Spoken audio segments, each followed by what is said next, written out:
Қазақстан Республикасының президенті Нұрсұлтан Әбішұлы Назарбаев Агробизнес 2020 Қазақстан 2050 мемлекеттік бағдарламаларын және жасыл экономикаға көшу концепциясы аясында үкіметке астық саласын ұйымдастыру және құрылымдау, мал шаруашылығын, жем-шөп өндірісі мен шалғайдағы жайылымдылық жерлерді игеру жөніндегі бағдарламалар жасап орындалуын қамтамасыз етуді тапсырған болатын. Осы орайда ауыл шаруашылығы саласын дамытуға бағытталған отандық және шетелдік тиімділігі жоғары технологиялар мен ғылыми әзірлемелерді өндіріске жеделдете енгізу, оларды пайдалану тәжірибесін өңірлерге тарату мақсатында Ауыл шаруашылығы министрлігінің қолдауымен Қазагро инновация акционерлік қоғамы 2009 жылдан бері Қазақстанда агроөнеркәсіп кешені саласында білімдерді тарату орталықтарын құру жөніндегі жобаны жүзеге асырып келеді.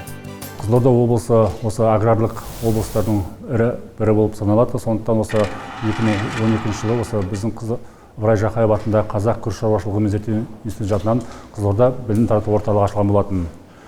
Осы өткен 3 жылда біздің орталық осы өңіріміздегі әртүрлі егін шаруашылығы, мал шаруашылығы, жаңағы жылыжай, тамшылатып суару жүйелері бағытында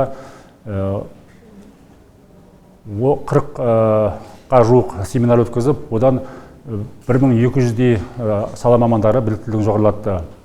Негізінен біздің негізгі семинарлар негізгі легі осындай біздің өңіріміздің күрішпен айналысатынына байланысты негізде күріш шаруашылығымен бағытталған. Оның ішінде күріштің жаңа сорттарын тарату, жаңа технологияларды зерттеу ғалымдар соны осы шаруашылық өкілдеріне көрсетіп, тәжірибе жүзінде, іс жүзінде көрсетіп, оларды сол осы жаңа технологияларды осы өндіріске енгізуге бағытталған. Қызылорда білім тарату орталығы агроөнеркәсіп кешені мамандарына және фермерлерге оқытушылық және тәжірибелік білім беру іс-шаралары арқылы білімдерін, тәсілдер мен технологияларды жетілдіруге көмектесіп, сол арқылы өндіріс тиімділігін арттыруға және шаруашылық жүргізуші субъектілердің табыстарын молайтуға арналған үкіметіміздің тікелей қолдауымен іске асырылып жатқан жобаны Қызылорда облысында жүйелі түрде іске асыруға атсалысатын жаңа құрылым. Осы күріштің ішінде енді жаңа сорттардан бөлек суды үнемдеу технологияларда, суды есепке алу технологияларда бағытындағы семинарлар осы өте өзекті болып, олар өткен семинарлар нәтижесінде осы биылғы өткен жылы осы күріш себораттарындағы суды өлшеуге бағыттаған жаңа жоба жасалынып, соның жақсы үлгілері өндіріске ендірілді. Екінші бағыт осы ауыл шаруашылығын әртараптандыру бағытында. Осы бағытта біздің институт ғалымдар және де осы республиканың ғалымдарын шығарған осы суды жаңағы аз пайдаланатын жаңағыдай дақылдарды ендіру бағытында да семинар өтеді. Және де осы соңғы кезде осы өңірімізді жаңа көкөніс дақылдарымен осы жыл бойы қамтамасыз бағытында өңірімізге осы жылыжай шаруашылығын дамыту. Оның ішінде сол суды үнемдеу бағытында тамшылатып суару жүйесін енгізуге бағыттағанда семинарлар өткізілді.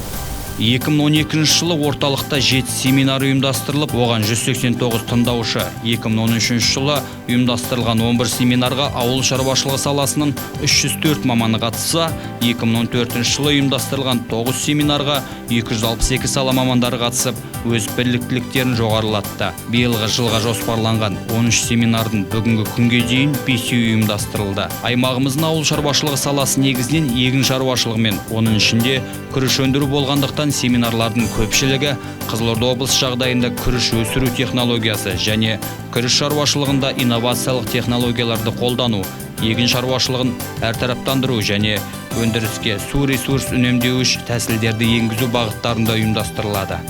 Және де осы аймақта соңғы жылдары қайтадан мал шаруашылығын қарқынды даму қолға алынды. Осы мемлекет тарапынан субсидиялар беріп, осы асыл тұқымды малдарды өндіру, көбейту бағытында. Осы бағыттағы біздің орталықта осы мал шаруашылығын асылдандыру, монитировкалар, қолданықтандыру бағытында семинар тренингтер ұйымдастырылып, оған өңіріміздің осы ауыл шаруашылығы саласының мамандары келіп, өз біліктіліктерін жоғарылатты. Бүгін осы өңірімізде тағы да бір жаңағыдай қолға алынған осы балық шаруашылығын дамыту болса, осы бүгінгі семинар осы Біріккен ұлттар ұйымының Қазақстанда даму бағдарламасы Қазақстан өкілеттігімен Аралдық құтқару қорының қолдауымен осында өңірімізде балық шаруашылығын дамытуға бағытталған семинар өтуде. Оған тренерлер есебінде осындай Қазақ балық шаруашылығы ғылыми-зерттеу институтының мамандары келіп атсалысуда. Бүгін болып жатқан біздің облысымызда алғашқы деп айтуға да болады. Балық шаруашылығын тұрақты дамыту бағдарламасына сәйкес Біріккен ұлттар ұйымының даму бағдарламасы және Арал халықаралық құтқару қорының ұйымдастыруымен және ғылыми зерттеу балық шаруашылығы Қазақ балық шаруашылығы институтының ұйымдастыруымен өтіп жатқан семинар тренингке қатысып отырмыз. Жалпы бүгінгі келіп жатқан қатысушылар өз білімін көтеру, балық шаруашылығын ары қарай дамыту үшін не істеу қажет, қандай келешегі бар, ол үшін не жасау керек деген сияқты талқылауды және пікір таласу арқылы қайткенде балық шаруашылығын ары қарай дамыту үшін бүгін пікірлесіп ғылыми зерттеу институтының мамандарының лекциясын баяндамасын тыңдап жатырмыз. Соңғы уақытта мал шаруашылығын қайта жаңғыртуға бағытталған мемлекеттік бағдарламалардың арқасында өңірімізде осы саламен айналысатын шаруашылықтардың саны күрт өсуде. Олар негізінен ет, сүт және асыл тұқымды мал басын көбейтуге бағытталған. Осыған орай орталықта Қызылорда облысында мал шаруашылығын ұйымдастырудың инновациялық жолдары, мал шаруашылығын асылдандыру және қолдан ұрықтандыру мәселесіне орай семинарлар ұйымдастырылады. Өңірімізді көкөніс бақша, жеміс-жидек дақылдарымен қамтамасыздау бағытында біршама жұмыстар атқарылуда. Бүгінгі күні бұл саламен негізінен жеке қожалықтар мен кәсіпкерлер айналысуда. Осыған орай семинарлар тақырыптарында өңірімізде жылыжай шаруашылығын дамыту, картоп және көкөніс бақша дақылдарын өсіруде су үнемдеу технологиясын қолдану бағыттары енгізілді. Центр распространения знаний Кызылорда очень оказывает большую помощь, поскольку здесь всегда оборудовано все, и здесь имеется специальная площадка, она служит как диалоговая площадка, потому что мы можем не только здесь получать знания, но также здесь участники могут обсудить какие-то проблемы, выявить их. Здесь очень такая демократичная площадка, которая позволяет высветить все проблемы и потом найти какие-то определенные решения. Или если не найти решение, то отправить свои запросы тем людям, которые принимают решения.